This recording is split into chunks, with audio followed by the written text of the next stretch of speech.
Welcome to the New Guy in Comics Show. We are your hosts, Dang and Hai, two childhood friends reunited across the country through our love of comic book culture.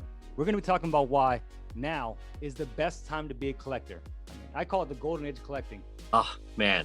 It's like anything you can think of from pretty much any year of collectibles that came out, it's there. You want to look at 60s Batman, they make figures, they make the comics for it. You look for 89 Batman because you like the Batman with Michael Keaton. They make action figures for those. They make the books again.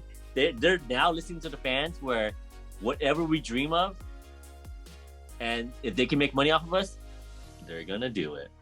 Whether it's comic books, cartoons like Ninja Turtles or Thundercats, Funko Pops, even old shows and movies like Jason and Freddy Krueger. There's so many collectibles about all the different things throughout pop culture. And not only that, but they're extremely high quality. Yeah, like you said, technology has gone a long way. They literally like laser scan the actors and actresses. They laser scan these people, and their likeness is uncanny. It's insane. Because, the fans have demanded it. And, supply and demand. It does get overwhelming because there's just so much good stuff. There's so many different companies that are making Marvel toys. Of course, you have Hasbro making the Marvel Legends, which is, I guess the kind of standard line. But there's this whole world of high-end, more expensive Marvel figures that they all kind of bring something different to the table. You have figures that are more posable, figures that have a nicer finish. You have figures that represent specific scenes and whatnot. And, whatever your taste is, there's usually something that you can find. I mean, I never would imagine that my 90s cartoons I watched after school would have action figures, and they're so articulated, but it's also, they're like $60 a piece. Like Darkwing Duck is having an action figure come out. I think the retail is like $60 for each one. It's Darkwing Duck. He's literally a duck with a cape that looks like Batman, but I have to get it because he's posable and he looks amazing. He was my favorite character on that show.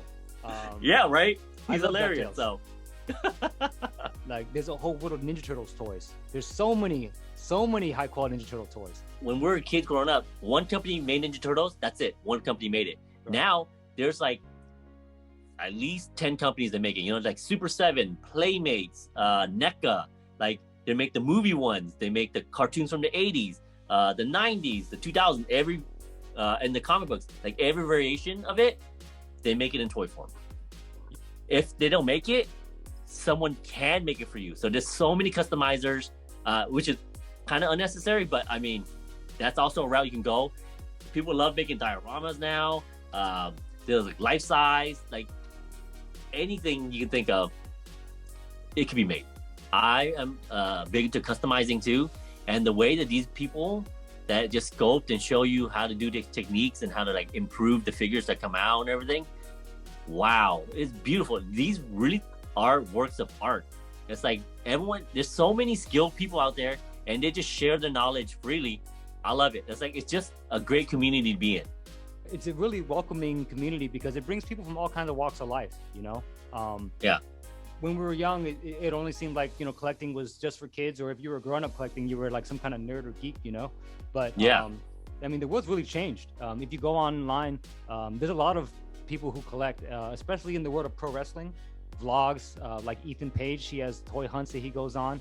There's a wrestler named Matt Cordona who has a whole podcast dedicated to collecting wrestling figures. The Filipino guy from Black Eyed Peas, he went to Frankenstein, and I think he was like looking for wrestling figures too. Post Malone was also at Frankenstein. Okay. Yeah. Mike Tyson, he collects Marvel figures. I think X-Men figures. I know Leonardo DiCaprio collects, I think, Star Wars. I mean, there's a lot of celebrities who collect, and for a while it was like a deep dark secret for people. I would go to buy an action figure and be like, oh, let me get a gift receipt. But now we can just collect and just be fun. I mean, I used to be so ashamed of it, and now here me and Hai are with our own YouTube channel. The thing I used to be most ashamed of, now I'm broadcasting it. Showing the world, hey world, check it out. Love this stuff. Let's talk about it. Enjoy it together. For those of you who collect, you already know. Now is the perfect time to be a collector. But if you're thinking about getting into it, oh man, you have picked the right time. And Yeah. if you want to know more about collecting, where to look, then you've come to the right channel. We're the new guys, and we're going to help all the new guys learn all the basics about collecting, you know, what lines to go for, how to customize. We're going to be talking about all the cool stuff. You know, drop us a question. We'll do our best to answer all your questions. I mean, that's what we're here for. I mean, just swing by my store. I'll definitely tell you whatever you need. I'll give you advice on it if I know it. If I don't, I mean, again, I'm part of lots of groups. I love talking about it. I'll find an answer for you. If you feel so inclined, hey, drop us a message, ask us a question, and, you know. Again, whatever you want to collect, it's there.